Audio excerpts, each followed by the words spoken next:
Dr. Yusuf Rahman checked his watch again. His family had been waiting in the TSA security line at Boston Logan International Airport for over an hour. They needed to catch their flight to a physics conference in California, where he was going to present his latest research on quantum computing security systems. "Dad, we're going to miss the flight," whispered Nadia, his 15-year-old daughter. She clutched her backpack tightly, her knuckles white with tension. This wasn't their first bad experience at airport security, but something felt different today. "It'll be fine, sweetheart," Yusuf said, trying to sound confident. His wife Amira squeezed his hand, her warm brown eyes showing concern behind her hijab. They both knew what was coming: the random selection, the extra screening, the suspicious looks. But they were American citizens. Yusuf was a respected MIT professor. They had nothing to hide. At the security checkpoint, a TSA agent with the name tag Officer Brooks looked at their passports with exaggerated slowness. His eyes narrowed at Amira's hijab. "Step aside for additional screening," he barked, waving them toward a separate area. A few lines over, Hye-Jin Park was removing her laptop from her bag. As the founder of a security AI company, she often traveled for business and knew the airport procedures well. Something about the scene unfolding caught her attention. She slowed her movements, watching carefully while pretending to reorganize her belongings. "Ma'am, you'll need to remove the head covering," another TSA agent told Amira, loud enough for nearby passengers to hear. "I can do that in a private screening room," Amira replied quietly. "It's my religious right. Are you refusing to comply with security procedures?" the agent demanded, his voice getting louder. Yusuf stepped forward. "My wife is happy to comply, but she has the right to a private screening. We know the rules." More TSA agents gathered around them. Officer Brooks spoke into his radio.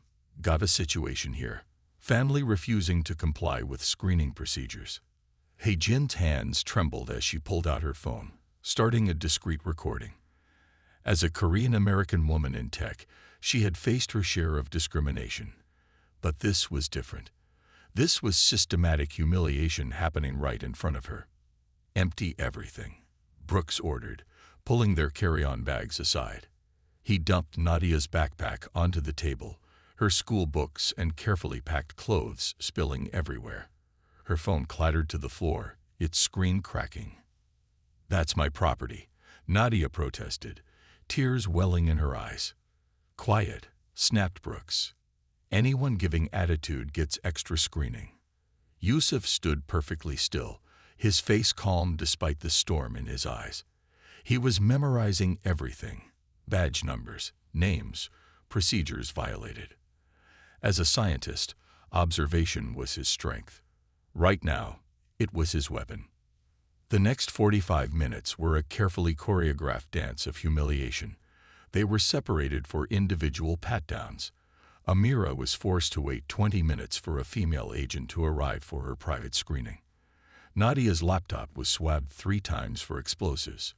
Yusuf's conference papers were read page by page, the agents muttering about suspicious formulas.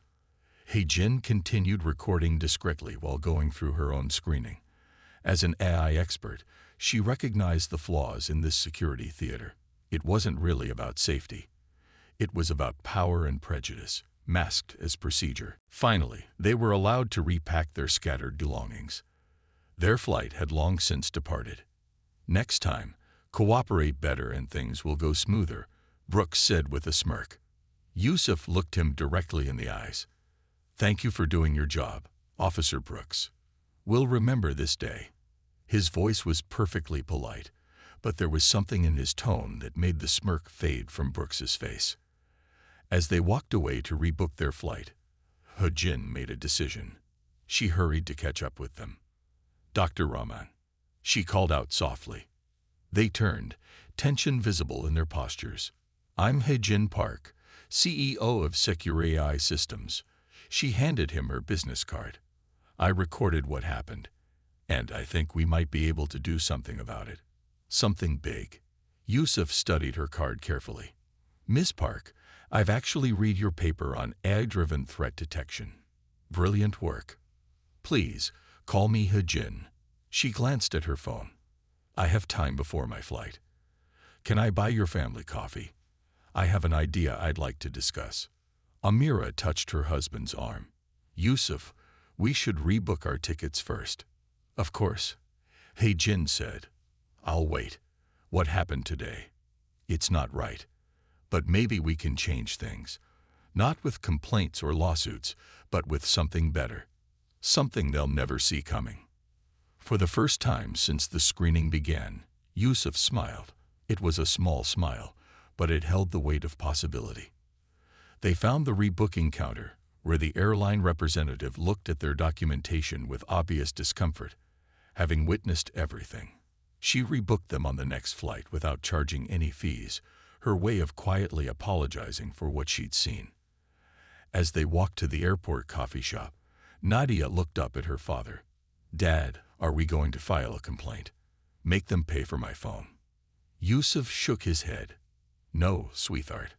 I think we're going to do something much more important. Something that will make sure this never happens to anyone else again. Hejin led them to a quiet corner of the coffee shop. As she took out her laptop, her fingers flew across the keyboard, pulling up research papers and project outlines. Dr. Rahman, your work in quantum computing and my research in AI. I think we can combine them. Create something revolutionary. Her eyes sparkled with excitement. A security system that's completely blind to race, religion, and ethnicity. One that actually works better because it ignores those irrelevant factors. Amira leaned forward, her own scientific curiosity piqued. You mean remove human prejudice from the equation entirely? Exactly, Hejin replied. Think about it. Quantum computing's ability to process complex patterns, combined with unbiased AI algorithms, we could create a security system that's both more effective and fundamentally fair. Yusuf was already pulling out his conference papers, flipping to a diagram. The quantum interference patterns could. Yes, this could work. We'd need to account for quantum decoherence, but as her parents and Hejin fell into an animated technical discussion, Nadia looked at her cracked phone screen. The spider web of cracks seemed to form a pattern, like the branches of a tree spreading outward. Maybe something new could grow from today's awfulness after all. Outside the coffee shop windows, Officers Brooks and his colleagues continued their work, unaware that their actions had just sparked something that would change the future of security screening forever. Their small-minded prejudice had unknowingly brought together exactly the right people with exactly the right skills to revolutionize their entire system.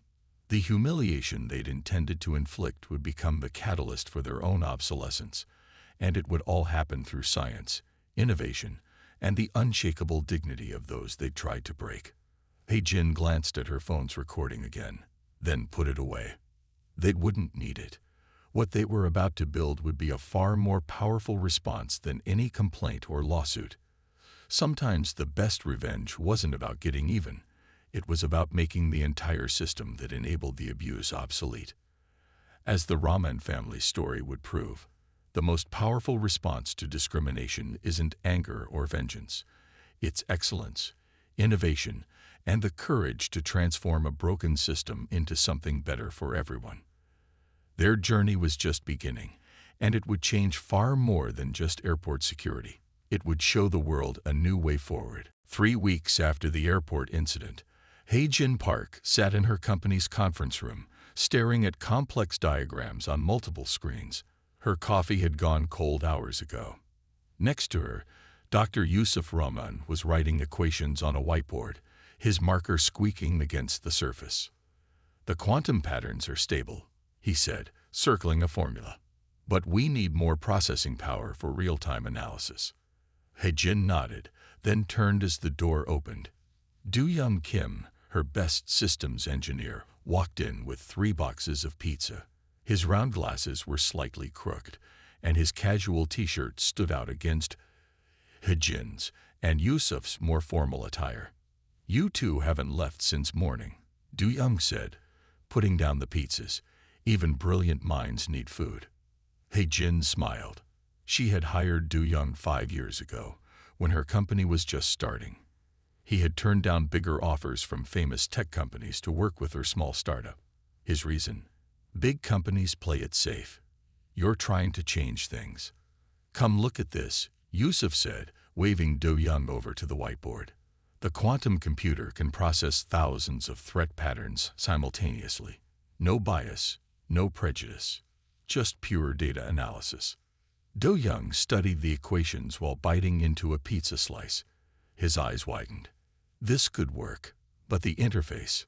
He grabbed a marker and started drawing on the other side of the board. We need to make it simple enough for airport staff to use. They worked through the night, fueled by pizza and determination. By morning, they had the basic design for what they called Fair Screen. It would combine 3 technologies: quantum computing for processing power, AI for pattern recognition, and advanced sensors for data collection. The next day, Amira Rahman visited the office. As a medical researcher, she had valuable input about human biology and behavior patterns. She looked at their work with fresh eyes. "You're missing something," she said, pointing to their blueprints. "Stress reactions. A nervous passenger isn't always a threat. Sometimes they're just afraid of flying." Jin quickly added notes to their design. This was why they needed different perspectives. Every suggestion made their system better. 2 months passed in a blur of coding, testing, and refinement. They turned one of Secure AI's storage rooms into a mock airport checkpoint. Nadia, who visited after school, became their first test subject. "Walk through normally," Jin instructed. Nadia passed through the scanner. On the screen, they saw a detailed analysis. Heart rate normal, no concealed objects, behavior pattern calm. The system ignored her hijab completely, focusing only on actual security threats. "Now walk through with something hidden," Yusuf said, handing her a metal water bottle. This time, the system immediately identified the hidden object, showing its shape and location without any personal images of Nadia. It was both more accurate and more private than traditional scanners. Do Young worked on making the interface simple. "An officer with basic training should be able to use this," he explained. "The AI handles the complex decisions. The human operator just needs to respond to clear alerts." One evening, as they were running final tests, Jin received an unexpected email. A video of their airport incident had gone viral on social media. Someone else had recorded it too. "Dr. Rahman," she called out, "you should see this." They watched the video together. The comments were overwhelmingly supportive, with many people sharing similar stories of discrimination. "This might help us," Jin said thoughtfully. "Public awareness could make airports more willing to try our system." Yusuf nodded slowly. "But we need to be careful. This isn't about revenge or making anyone look bad. It's about creating something better." They decided to reach out to smaller airports first. Jin contacted the manager of Portland International Jetport, a medium-sized airport known for being progressive. "Give us 1 security lane for a month," she proposed. "Let us prove what Fair Screen can do." The manager agreed, but with a condition. They would have to pass rigorous security testing. The TSA would send undercover agents to test the system. On testing day, Jin, Yusuf, and Do Young watched nervously as dozens of passengers went through their scanner. Among them were TSA agents carrying hidden test objects. Fair Screen caught every single one, while also processing regular passengers 3 times faster than traditional lanes. The highlight came when their system caught something the regular security lanes had missed. A passenger had forgotten about a Swiss Army knife in their hiking bag. Fair Screen detected it instantly, while focusing solely on the object, not the person's appearance or background. "This is remarkable," the airport manager said, reviewing the results. "You're not just matching current security standards, you're exceeding them." Word spread quickly in the aviation industry. More airports wanted to test Fair Screen, but not everyone was happy about their success. Traditional security equipment companies saw Fair Screen as a threat. They had invested millions in current systems and had close relationships with government agencies. One rainy evening, He-jin was working late when she noticed something strange in their computer network. Someone was trying to hack their servers. She called Do-young immediately. "Someone's trying to steal our code." Do-young rushed to the office and worked through the night to protect their systems. The attack was sophisticated, probably from a rival company. "They're scared," Yusuf said when he heard about the hack attempt. "We're not just threatening their profits, we're showing that their whole approach to security is outdated." The next day, they received unexpected support. The Council on American Islamic Relations offered to help promote FairScreen. Civil rights organizations saw it as a way to fight systematic discrimination. Technology magazines wanted to write about the quantum computing breakthrough. Amira suggested something bold. "Let's invite Officer Brooks and his TSA colleagues to see FairScreen in action." Everyone stared at her in surprise. "Think about it," she continued. "If we can convince them, we can convince anyone. And it shows we're truly focused on making things better, not getting revenge." He-jin looked at Yusuf. He smiled and squeezed his wife's hand. "As always, you see the bigger picture." They sent the invitation through official channels.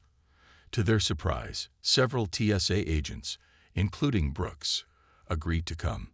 Maybe they were curious, or maybe their supervisors ordered them to investigate this new technology. The day of the demonstration arrived. Officer Brooks and his colleagues walked into Security's office, looking uncomfortable in the sleek, modern space. "Welcome," Yusuf said pleasantly, as if he'd never met them before.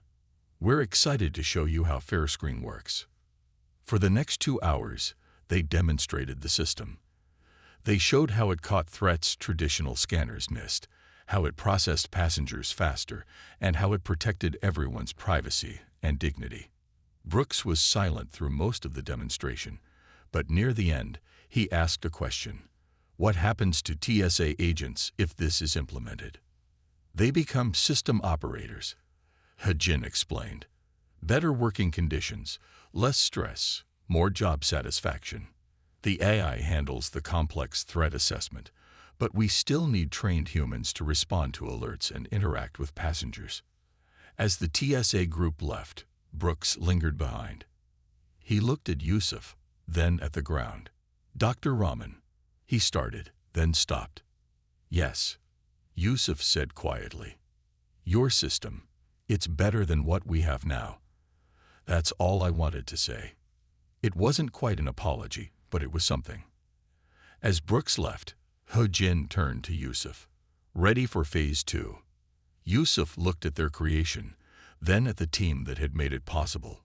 "Yes, it's time to change airport security forever. Not for revenge, but for everyone's benefit." They had taken humiliation and turned it into innovation. Now they just had to share it with the world. The meeting room at the Department of Homeland Security felt cold and unwelcoming. He-jin Park sat next to Dr. Yusuf Rahman, both dressed in their best business clothes. Across the table, 5 stern-faced officials studied FairScreen's test results. "Impossible," said one official, tapping the report with his finger. "No system can be this accurate without human profiling." "That's exactly why it works," Yusuf explained patiently. "By removing human bias, we focus only on real threats. The quantum computing system processes more data in seconds than a human could in hours." The head official, Director Thompson, leaned forward. "Do you realize how much money we've invested in current security systems? We can't just throw that away." "We're not asking you to throw anything away," He-jin said. "We're offering a gradual transition. Start with 1 lane per airport. Let the results speak for themselves." Before Thompson could respond, the door opened.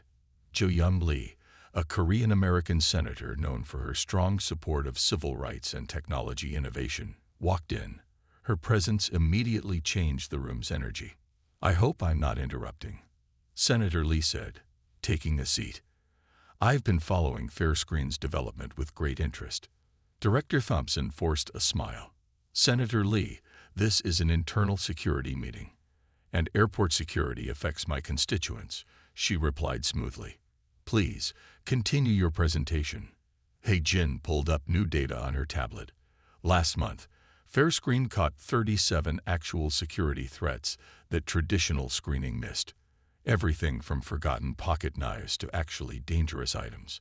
And it did this while processing passengers 3 times faster. But what about costs? Another official asked. Do-Young Kim, who had been quietly taking notes, spoke up. Our system actually costs less to operate. It uses less energy, requires fewer staff hours, and needs minimal maintenance. We've prepared a 5-year cost comparison. As they discussed numbers, Jin noticed someone familiar in the back of the room. It was Thomas Chen, CEO of Advanced Security Systems, one of the largest producers of current airport scanning equipment. He was whispering to his lawyer. The next morning, headlines appeared in major newspapers. Security companies questioned FairScreen's safety. His AI security a threat to national security. Quantum computing, too risky for airports. Jin called an emergency team meeting at SecurAI's office. They're trying to scare people, she said, spreading the newspapers on the table. We expected this, Yusuf reminded everyone. Change always faces resistance. Amira, who had joined the meeting, picked up one of the newspapers. Look at their arguments. They're not attacking our results. They can't. They're just creating fear about new technology. Do-Young was checking something on his computer. They're also spreading rumors online. Fake stories about AI security failures that never happened. Just then, Nadia burst into the office, still wearing her school backpack. Mom, Dad, you need to see this. She pulled up a video on her phone. It showed a crowded airport security line, where a traditional scanner had forced an elderly woman to remove her medical devices in public, causing her distress and embarrassment. The video had gone viral, with millions demanding better security methods. The public is on our side, Nadia said excitedly. My whole school is talking about FairScreen, Senator Lee called that afternoon. We need to move fast, she said. I can arrange a public demonstration at Kennedy Airport. Let people see FairScreen in action. The demonstration was set for the following week. News crews gathered to watch as hundreds of volunteer passengers went through both traditional security and FairScreen lanes. The results were clear. FairScreen processed people faster, caught more actual threats, and did it all while preserving everyone's dignity. Even more impressive, it caught a professional security tester who had managed to slip through traditional screening. But the security companies weren't giving up. They hired lobbyists to spread doubt about FairScreen. They claimed it would cost thousands of TSA jobs, even though Jin's team had shown how it would create better jobs for security officers. The turning point came from an unexpected source. A group of TSA agents, including Officer Brooks, wrote an open letter supporting FairScreen. They described how the system made their jobs easier and more effective, letting them focus on real security instead of endless random screenings. We became TSA agents to protect people, the letter said. FairScreen helps us do that better. More support poured in. Civil rights organizations provided legal help against the security companies' attacks. Tech companies offered server space and computing power. Even airline pilots and flight attendant unions backed FairScreen, saying it would make their jobs safer. Jin and Yusuf found themselves giving interviews almost daily. They stayed focused on the science, explaining how FairScreen worked in simple terms everyone could understand. It's like having thousands of highly trained security experts working together instantly, Yusuf explained on a popular morning show. But unlike humans, the system never gets tired, never has bad days, and never makes decisions based on how someone looks. The security companies made one last attempt to stop them. They offered to buy FairScreen for millions of dollars, planning to bury the technology. Jin gathered her team before responding. What do you think? The money would be nice, Do-Young admitted. But that's not why we built this. Amira smiled. We built it so what happened to us wouldn't happen to anyone else. Then we all agree, Yusuf said, "Fair screen belongs to everyone." They not only turned down the offer, but announced they would make their technology open source, allowing airports worldwide to implement it with any qualified manufacturer. This decision changed everything. Now airports could choose any company to build fair screen systems, creating healthy competition that drove prices down while maintaining quality. Senator Lee used this momentum to push through new legislation requiring all airport security to meet fair screen standards of fairness and effectiveness. Other countries started asking for the technology. 1 year after the terrible day at Boston Logan Airport, He Jin and Yusuf stood in the same security area. But now, passengers moved smoothly through fair screen lanes. There was no more humiliation, no discrimination, just efficient, respectful security. Officer Brooks was there too, now operating a fair screen system. When he saw them, he walked over. "Dr. Rahman," he said, looking uncomfortable but determined. "I was wrong that day. What you've created, it's changed everything. Made us better at our jobs, better at treating people right." Yusuf shook his hand. "That's all we ever wanted." As they walked through security, Nadia looked at her father. "You really never wanted revenge, did you?" "No," he smiled. "Sometimes the best way to fight wrongdoing isn't to punish those who wronged you. It's to create something so much better that the old way becomes impossible to defend." They had turned their worst day into humanity's best step forward. And this was just the beginning. 3 years had passed since that difficult day at Boston Logan Airport. Dr. Yusuf Rahman stood in front of a large window at Seoul Incheon International Airport, watching passengers move smoothly through security. The morning sun reflected off fair screen's sleek scanning arches, making them shine like gates to a better future. He Jin Park stood beside him, both of them there for the Global Aviation Security Conference. They had just finished giving the opening speech together. "Remember when we thought changing one airport would be a big achievement?" He Jin said, smiling. Yusuf nodded. "Now look at us.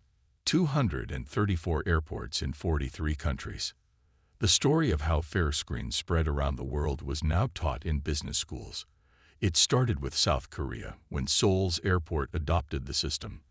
The results were impossible to ignore.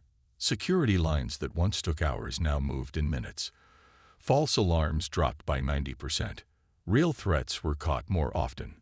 Japan's airports followed next, then Singapore's. European airports saw their Asian competitors gaining more passengers because of faster, more respectful security. Soon, London Heathrow and Paris Charles de Gaulle adopted fair screen.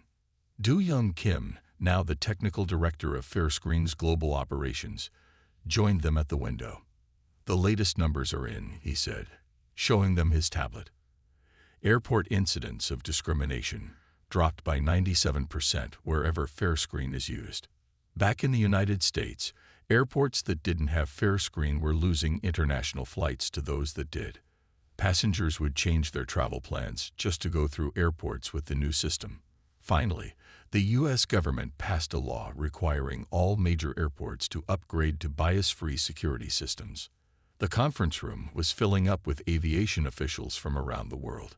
Yusuf spotted Officer Brooks among them, now a trainer teaching other security officers how to use fair screen.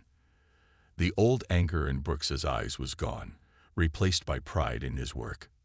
Nadia, now 18 and starting college, was scheduled to speak at the conference too. She had become a powerful voice for technological change, starting a student movement called Tech for Good. Her phone's cracked screen from that terrible day was now in a museum exhibit about fair screen's history. "Dad," she called out, hurrying over with her presentation notes. "I'm nervous about speaking." Yusuf hugged her. "Just tell them your truth. How one bad day inspired something good." Amira joined them, carrying her own presentation about fair screen's impact on public health. Her research showed that reducing travel stress had measurable health benefits for frequent flyers. "The medical journal is publishing our study next month," she told them. "Turns out treating people with dignity is good for their health." Senator Lee arrived for the conference, now heading the Global Commission on Fair Technology. "You've started something bigger than airport security," she told them. "Other industries are following your example." She was right. Fairscreen's success had inspired similar innovations in other fields. Banks were using bias-free AI for loan applications. Police departments were testing quantum-based security systems that focused on behavior, not appearance. Even schools were adopting fair screening technology for campus safety. During the lunch break, Ho-Jin found a quiet moment to show Yusuf something on her laptop. "Remember the security footage from that day at Boston Logan?" she asked. "Look at the view count now." The video had over 50 million views, but the comments weren't angry anymore. Instead, people shared stories about how Fairscreen had changed their lives. Muslims, Sikhs, people of color, elderly travelers, disabled passengers. Everyone talked about flying without fear of humiliation. "We did more than fix airport security," Ho-Jin said. "We showed people that technology can make the world more fair." The afternoon session started with a surprise. The president's science advisor announced that Yusuf Rahman and Hae-Jin Park would receive the Presidential Medal of Freedom, America's highest civilian honor. But the real reward, Yusuf said in his acceptance speech, is seeing how this technology helps people every day. He told the story of a grandmother who could travel with her medical devices without embarrassment, a Sikh father who no longer had to remove his turban in public, a mother with young children who could get through security quickly and safely. After the ceremony, Brooks approached them again. "Dr. Rahman, Ms. Park," he said, "I've been wanting to tell you something. That day at Logan, it wasn't our finest hour, but what you built from it. You made us better at our jobs, better at serving people." "That was always the goal," Yusuf replied warmly. "Not to punish, but to improve."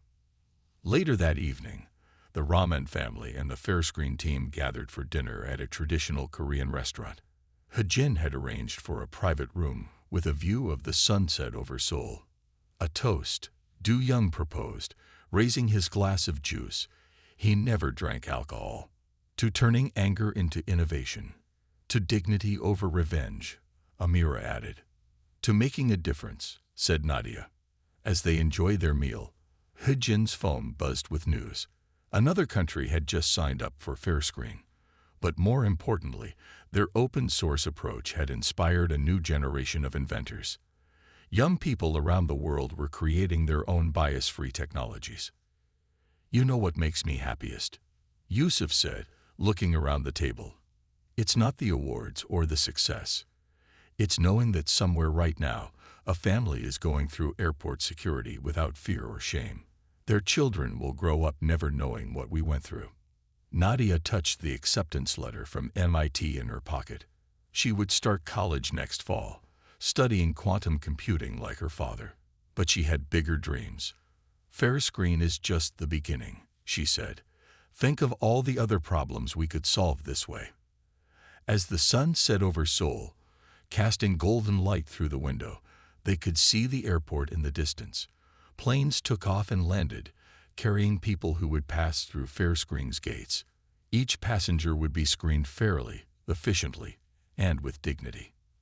The system that started as a response to discrimination had become a symbol of hope. It proved that the best answer to prejudice wasn't to fight it directly, but to build something so much better that the old way became impossible to defend. And somewhere in Boston, the security line where the story began had been replaced by a Fairscreen gate. The plaque beside it read, "Dedicated to all those who faced discrimination, and to the innovators who chose to make things better." The world had changed, one airport at a time. And it all started because a family refused to let humiliation be the end of their story. Instead, they made it the beginning of something greater. A future where technology served humanity's highest ideals, not its lowest prejudices. That dream had come true, but not in the way anyone expected. Instead of fighting the old system, they had created something so much better that the old way became impossible to defend. The Rahman Center's main hall had a wall of screens showing real-time data from Fairscreen systems around the world. Every second, thousands of people passed through these scanners safely and with dignity. Each blip on the screen represented someone who didn't have to face humiliation or discrimination. A group of high school students toured the center, stopping to watch the fair screen displays. Nadia overheard one student say to another, "Can you believe people used to be treated differently at airports just because of how they looked?" The students' confusion made Nadia smile. To this new generation, the idea of biased security seemed strange and backward. They had grown up with fair screen and similar technologies that treated everyone fairly. That afternoon, Nadia gave a lecture to first-year engineering students. She started, as she always did, by showing them the video from that day at Logan Airport. But now the video wasn't about anger or humiliation. It was about possibility, about how even the worst moments could lead to the best changes. The real power of technology, she told her students, isn't in making things faster or more efficient. It's in making things better and fairer for everyone. After class, she received a message from her father. Dr. Yusuf Rahman had just finished setting up the Singapore Center for Ethical Technology. He wrote, "Your new quantum privacy system reminds me of something important. Fair screen wasn't the end of the story. It was just the beginning." He was right. Fair screen had opened people's eyes to a simple truth. Technology worked better when it ignored human prejudices and focused on real data. This principle was now changing everything from medical diagnosis to job applications. That evening, as Nadia walked through Logan Airport on her way to visit her parents in Singapore, she passed through a fair screen gate. The system beeped softly, processed her scan in seconds, and let her through with a quiet thank you. A young TSA officer smiled at her. "Have a good flight, Professor Rahman." The officer didn't know that he was speaking to the daughter of the man who had changed airport security forever. He didn't know that the technically efficient, respectful system he operated had started with the family's worst day. But that was the beauty of it all. The technology that had grown from that difficult moment now helped millions of people every day, quietly and without fanfare. It had become normal, expected, just the way things should be. As her plane took off, Nadia looked down at the airport below. Somewhere down there, travelers of all backgrounds were passing through fair screen's gates. None of them would face the discrimination her family had faced. None of their children would know that fear. The best revenge, it turned out, wasn't revenge at all. It was building a future so much better that the past's mistakes became impossible to repeat. And that future was now here, one fair scan at a time.